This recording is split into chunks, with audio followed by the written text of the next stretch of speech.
We are joined by the 1970 World 600 winner, the 1971 Winston 500 winner, the 1970 Firecracker 400 winner, as well as the 1975 Snowball Derby winner, and many other accomplishments. He got 10 career victories in the NASCAR Cup Series over his time frame there, and 242 races run over 20 years. He's a member of the famed Alabama Gang, a NASCAR Hall of Famer, class of 2024. We are joined here to kick off the show tonight by the one and only Donnie Allison. Donnie, it's an absolute pleasure to have you here. How are you this evening?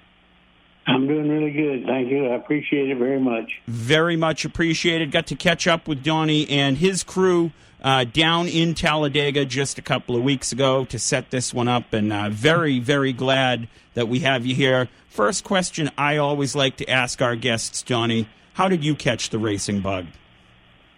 Well, really and truthfully, I wasn't involved in racing. My brother Eddie, my older brother, was involved as a mechanic as a young man, and then Bobby got involved, and I used to go roller skating on every Wednesday and Saturday night in Hialeah, Florida. And I didn't even care nothing about going to the races, really. And a guy up the street from my mom's house where I lived got a race car, and he called me up and wanted me to go with him. I said, I don't go to the races. He said, come on, I'll pay you win. So I went. And he went out and ran a little bit, and he come in and he said, well, how'd I do? And I told him I could drive better than that. So I ended up driving the car, and I ended up with the car. And then the next week I wrecked Bobby's car, and he told me I would never be no race car driver. I said, well, we'll see about that. And that's exactly how it started. Of course, you come from the famed Alabama Gang. You've mentioned your brother Bobby, who we lost just a couple of years ago. But talk to us a little bit about that group of wonderful, wonderful individuals. You've got, of course, the likes of Bobby, Davey, Cliff, Red Farmer, Neil Bonnet. What do those guys mean to you in the career that you have had over the last nearly 50, 60 years? Well, we started out as the Alabama Gang, just the three, Red, Bobby, and myself. That was actually the Alabama Gang. The rest was added by the press, really and truthfully. I don't know if we ever put anybody in other than by the press. But anyway, we came to Alabama early 60s. 59 was the first year. And we started winning all the races. And then Bobby and Red and myself, we run 1, 2, 3 every night. One of us would win second and third. And I never thought about it as being a gang. But we took all our money, so I guess you could call us a gang.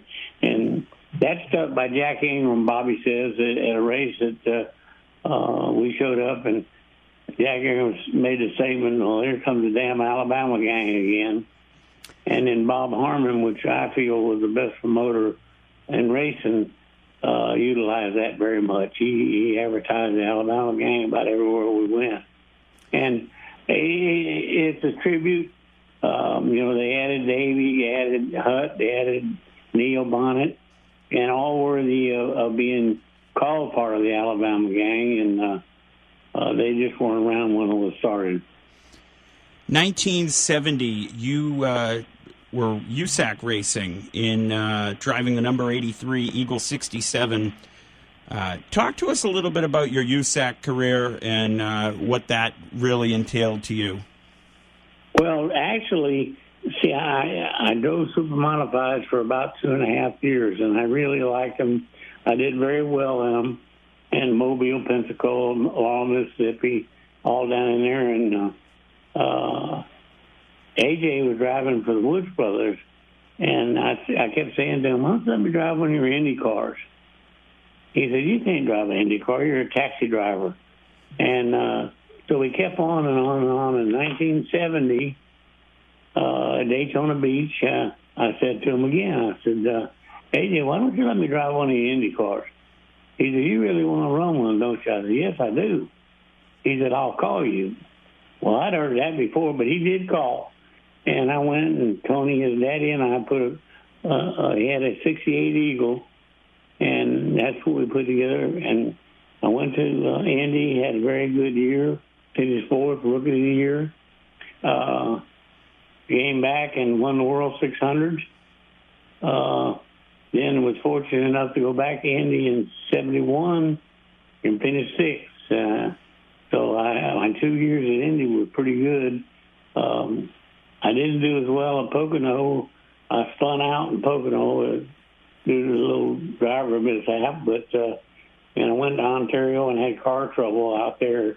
But I enjoyed driving them, and I tried to get AJ to let me drive his Indy cars for the championship, and him concentrate on it, win, the Big Four. He wanted to win the Big Four, and I said the only way he's going to do it is concentrate on one car. And so anyway, I actually taught myself out of an IndyCar ride, but I had a pretty successful Cup ride.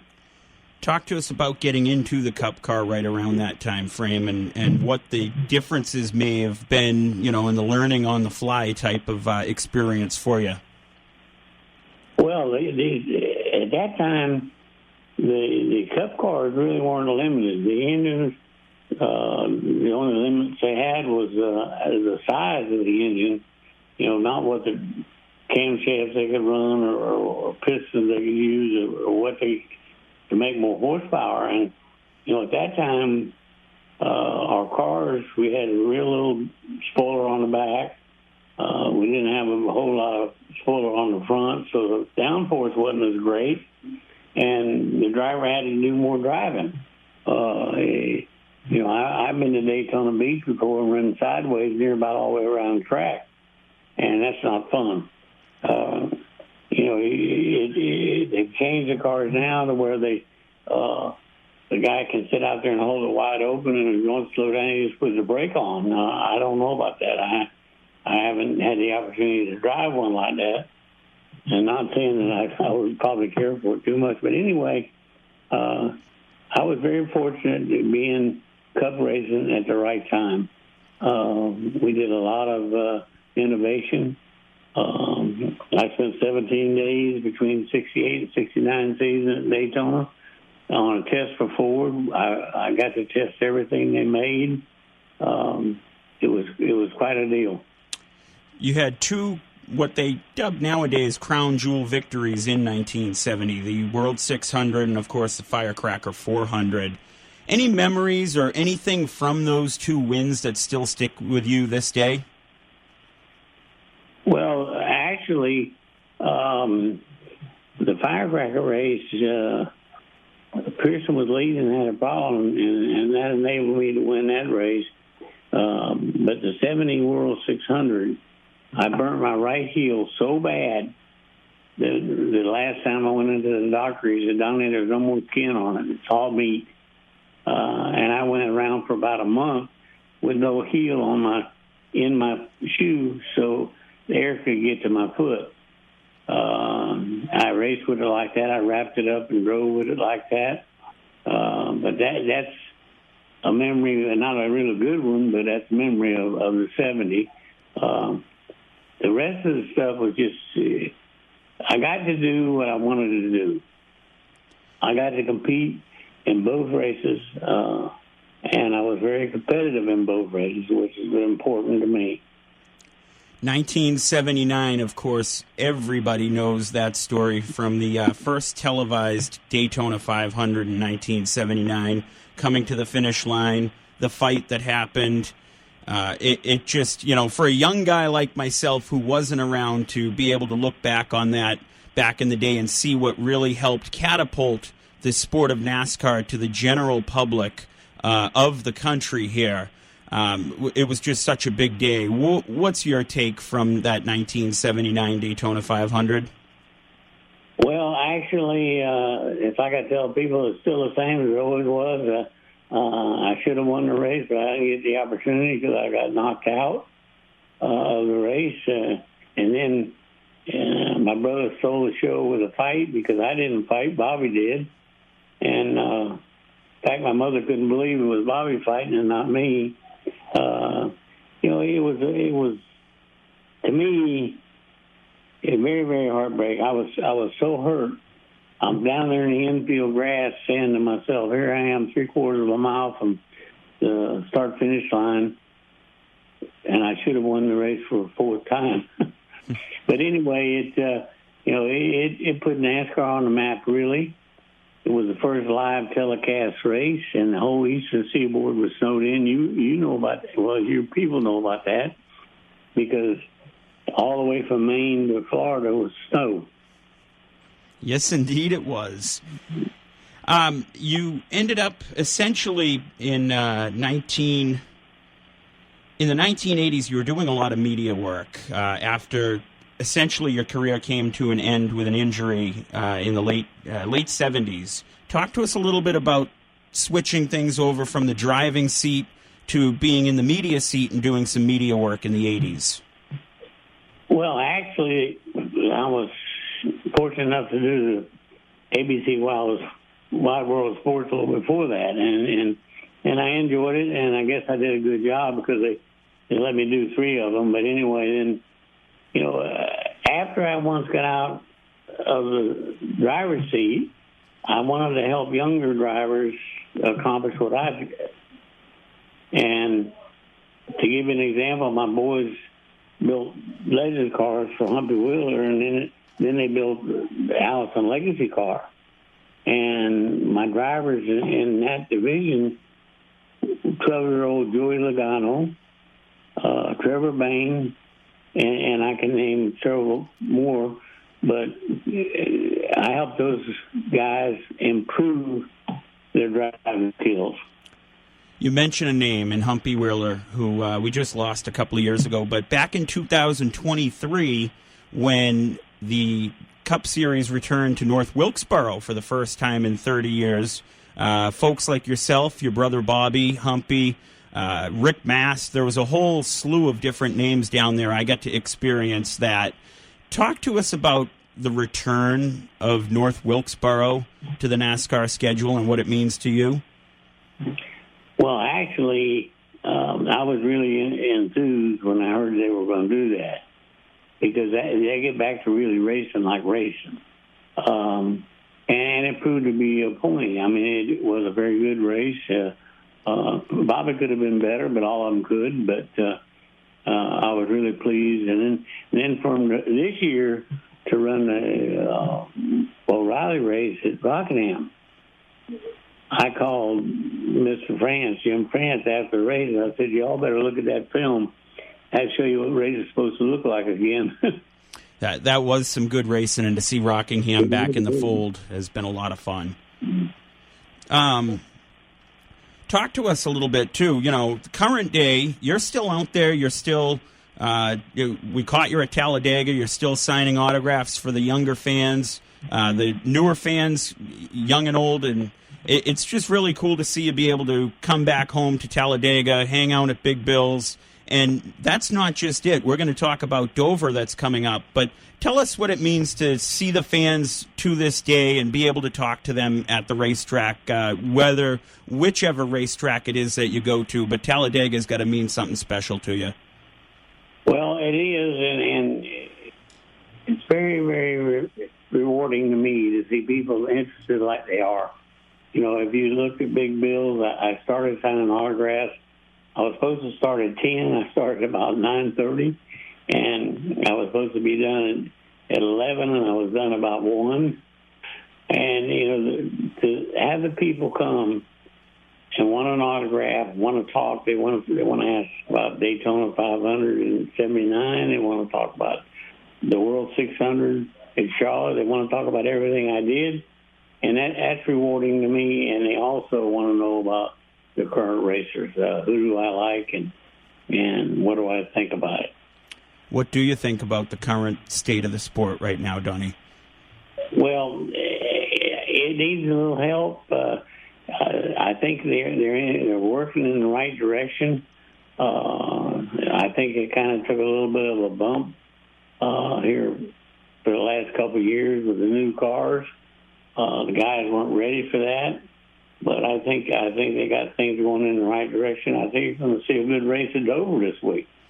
Absolutely. You bring up Dover, and Before we mention Dover, I do want to at least talk quickly about your 2024 induction into the NASCAR Hall of Fame. Talk to the listeners just a little bit about what it means to you to be a NASCAR Hall of Famer now after being inducted just a couple of years ago. Well, it's hard to put in words. You don't ever expect something like that. It's the biggest honor that could be bestowed on anybody in their particular sport to be inducted into their Hall of Fame. To me, there's nothing greater. I'm very, very proud. When you see me walking around at Dover, Delaware, a week from now, you'll see me in my Hall of Fame shirt. You mentioned Dover, and I do believe also I caught that you were going to be the Grand Marshal at Georgetown Speedway coming up next week as well. Talk to us a little bit about both those opportunities for you to be out with the race fans up here in the Northeast. Well, before Dover was even built, Melvin Joseph was a very, very dear friend of the Allisons, especially Bobby. Me, too, but not as much as Bobby. But we became very, very good friends. We tried to help all we could with Dover Down Speedway. I'm very, very good friends with all of Melvin's family now, Joanne Adams and Ken and Mel Jr. And I try to do things that I can to help them. Talk to us about visiting Dover, and obviously, I know you try to make it a point to get up here to Dover often, but Dover's got to be a special track for the Allison family. I got to meet your brother there about 5-6 years ago during their 50th anniversary special. Dover's just probably a place you really enjoy to come up here in the Northeast. Yes, it is, and I never ran as good there as I felt like I should, but Bobby and Davey both ran. Bobby especially ran really well there. I have a little itinerary. Next Wednesday, May the 13th, I'll be at Georgetown Speedway from 4 to 6 o'clock. I'm the Grand Marshal for the Delaware Diamond Clash, World Outlaws late model race, and there'll be other division racing also. Excellent. On Thursday, I'll be. Go ahead. I'm so sorry. Go ahead. And Thursday, I'll be at Manning's Restaurant in Milford, Delaware, from 6 to 8 p.m. signing autographs, and I'll have some Alabama gang hats and posters for souvenirs for people to buy if they want it when they get there. And I'll be at the Dover Crack on Sunday, and I'll be at the Fan Zone probably. I don't know the time yet, but I'll be around there somewhere. Well, I know what we can certainly do is we'll spread the word because, of course, the cool thing about social media nowadays, Donnie, is that you have a social media Facebook page set up and you post a lot of different content of meeting, different athletes, celebrities, and your appearances there. So we'll make sure to share that out so any of the folks who are listening to our show who are heading to Dover, which I do know there are some of our friends heading down for the All-Star race. We'll make sure to get that word out so they can come and say hello to you. I appreciate that very much. I know they do too. Absolutely. Before we let you go, as we are up against a break here on Myles on Motorsports presented by Chuck Auto Parts, the one question I like to ask all of our guests is, whenever the time is, when it's all said and done, Donnie Allison, how do you want to be remembered to the racing fans? Just a good, hard racing cat from Alabama and raised a good Catholic. Absolutely. Donnie Allison joining us here to kick off the show tonight here on Myles on Motorsports, presented by Chuck Auto Parts, our Going Green segment there, sponsored by Emma's Pub and Pizza.